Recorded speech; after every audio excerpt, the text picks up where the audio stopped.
Growth और development यानी वृद्धि और विकास। सुनने में ये दोनों शब्द एक जैसे लगते हैं, है ना? हम अक्सर इन्हें एक दूसरे की जगह इस्तेमाल भी कर लेते हैं। पर क्या ये सच में एक ही हैं? या इनके बीच एक ऐसा फर्क है जिसे समझना हर किसी के लिए, खासकर पेरेंट्स और टीचर्स के लिए बेहद जरूरी है? चलिए आज इसी गुत्थी को सुलझाते हैं। अच्छा, सोचिए ज़रा, हम बच्चों को हर रोज़ देखते हैं। वो लंबे हो रहे हैं, उनका वज़न बढ़ रहा है, वो नई-नई बातें सीख रहे हैं। पर जब हम कहते हैं कि बच्चा बड़ा हो रहा है, तो इसका असली मतलब क्या है? क्या सिर्फ शरीर का बढ़ना ही सब कुछ है? या फिर उसकी सोच, उसके इमोशंस, उसका दूसरों से बात करने का तरीका, ये भी बदल रहा है? बस, इसी सवाल से हमारी आज की सारी बातचीत जुड़ी है। तो चलिए सीधे पॉइंट पर आते हैं। आखिर ये वृद्धि और विकास में फर्क क्या है? यकीन मानिए, ये सिर्फ दो शब्द नहीं हैं। ये दो बिल्कुल अलग प्रोसेस हैं और इनका अंतर जानना सच में बहुत जरूरी है। सबसे पहले पकड़ते हैं वृद्धि को। वृद्धि यानी ग्रोथ। ये वो बदलाव है जिसे हम नाप तौल सकते हैं। मतलब बच्चे की हाइट कितनी बढ़ी, वजन कितना बढ़ा। ये पूरी तरह से एक फिजिकल चेंज है, एक शारीरिक बदलाव। इसे ऐसे समझिए कि एक छोटा सा पौधा बस कुछ इंच लंबा हो गया। सिर्फ साइज का बढ़ना, बस यही है वृद्धि। एकदम सीधी सादी बात। लेकिन कहानी यहीं खत्म नहीं होती। अब आता है विकास यानी डेवलपमेंट। विकास सिर्फ आकार का नहीं बल्कि काबिलियत का बढ़ना है। ये एक गुणात्मक, एक क्वालिटेटिव बदलाव है।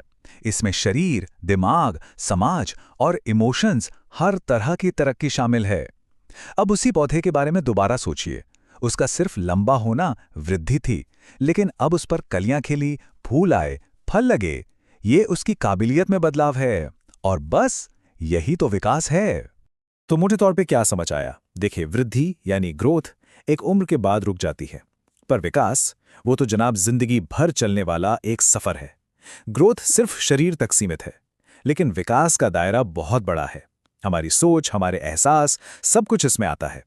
असल में तो हम ये कह सकते हैं कि वृद्धि तो विकास का बस एक छोटा सा हिस्सा है, एक चैप्टर है, पूरी किताब नहीं। अब एक मजेदार बात, ये जो विकास है ना, ये ऐसे ही कहीं भी कैसे भी नहीं होता। इसके भी अपने कुछ पक्के नियम हैं, कुछ गोल्डन रूल्स। अगर हम इन्हें समझ लें तो ये जानना बहुत आसान हो जाता है कि बच्चे असल में सीखते और बड़े कैसे होते हैं। क्या कभी सोचा है कि विकास का कोई मैप होता है? बिल्कुल होता है। ये दो खास दिशाओं में आगे बढ़ता है। पहला, सिर से पैर की ओर। आपने देखा होगा, बच्चा पहले अपना सिर संभालना सीखता है, फिर धड़ और आखिर में जाकर अपने पैरों पर खड़ा होता है। दूसरा, शरीर के सेंटर से बाहर की ओर। बच्चे की रीढ़ की हड्डी पहले मजबूत होती है, फिर बाजुओं पर कंट्रोल आता है और सबसे आखिर में वो अपनी उंगलियों से चीजें पकड़ना सीखता है ना कमाल का ब्लूप्रिंट?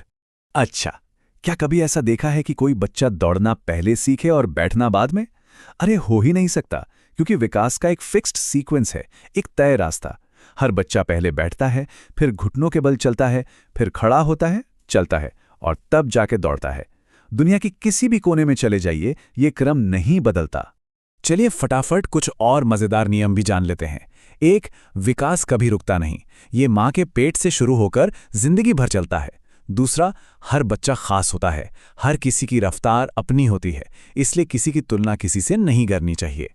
और सबसे जरूरी बात, शरीर, दिमाग और सामाजिक स्किल्स, ये सब एक दूसरे से जुड़े हैं। अगर एक चीज पर असर पड़ेगा तो बाकी पर भी पड़ेगा। सब एक ही टीम है।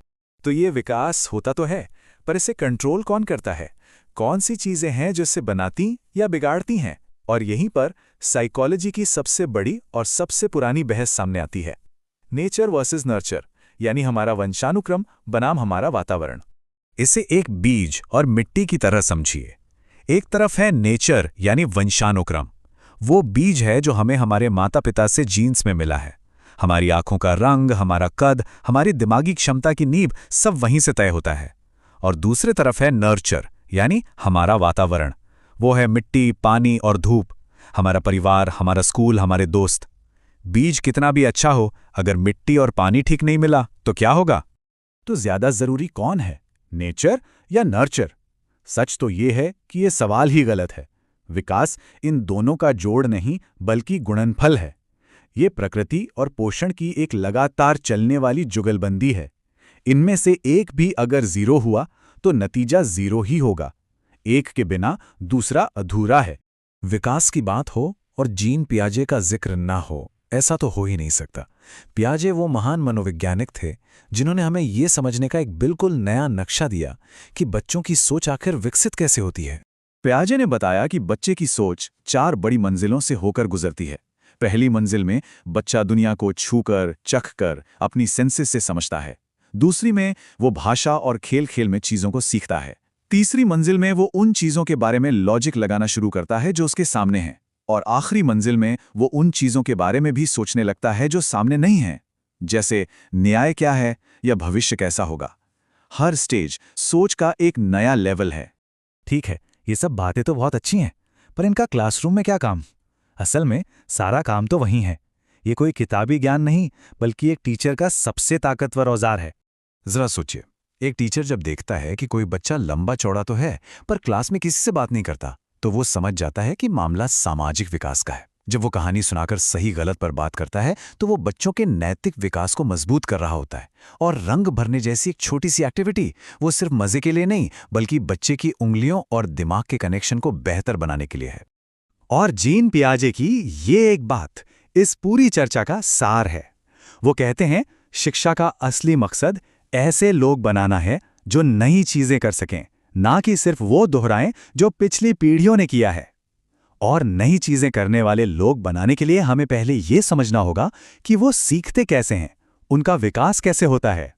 और अब आखिर में एक सवाल हम सबके लिए। आज का दौर डिजिटल दौर है।